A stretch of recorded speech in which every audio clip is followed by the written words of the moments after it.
Hemos reflexionado en torno a la escritura y a la noción discurso, relacionándolas con la formación académica en general y con el proceso de formación doctoral en particular. Continuamos con nuestro trabajo de estudiar los géneros discursivos, los que en esta sesión abordaremos desde la perspectiva clásica propuesta por Mikhail Bakhtin.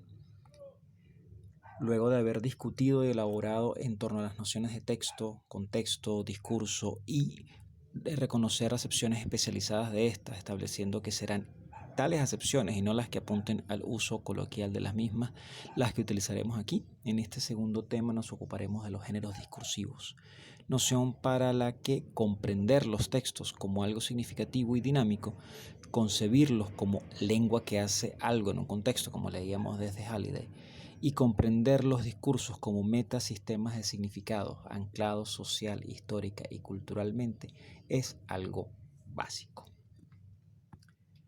La importancia y el rol central de una noción de discurso lo suficientemente estable y flexible, en conjunto con las nociones de contexto y texto, deberá incluir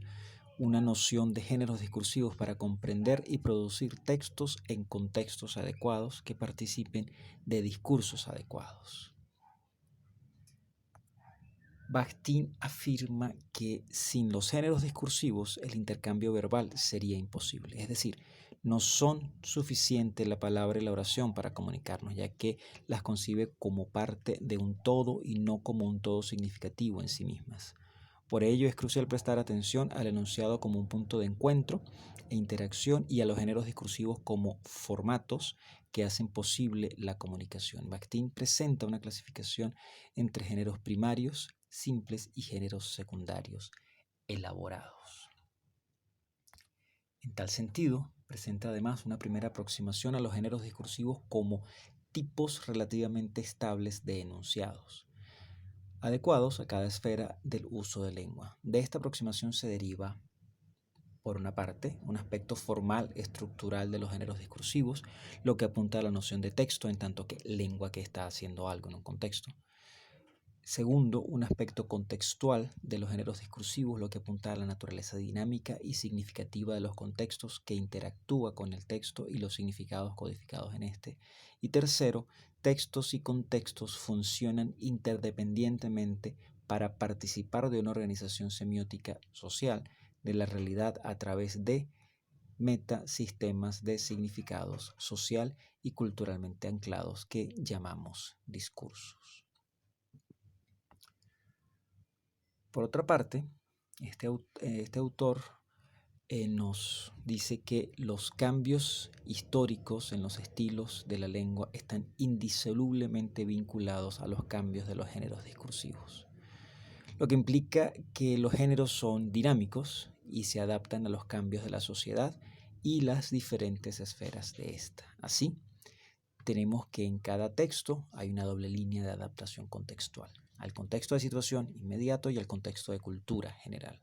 Lo primero se manifiesta en el registro, que refiere a la adaptación que hacemos del texto al contexto inmediato de la situación de comunicación, que ya hemos discutido en torno a las claves respecto a aquello de lo que hablamos, el campo, las claves respecto a quienes participan de ese texto, el tenor, y las claves respecto a la función que cumple el lenguaje en la situación de comunicación en particular, esto es, el modo. Lo segundo, la adaptación al contexto de cultura se manifiesta en el género discursivo, el que ocurre dentro de ciertos parámetros de producción y recepción previamente establecidos por la cultura en la que se produce dicho texto y la comunidad discursiva para la que se produce dicho texto. De allí, la utilidad de conocer la importancia y funcionalidad de la noción de registro como adaptación de la producción lingüística, es decir, los textos al contexto de situación a nivel local, así como la importancia y funcionalidad de la adaptación a nivel global, cultural, a través del género. De esta manera, podemos ver tanto el contexto de situación como el contexto de cultura en el texto. Así,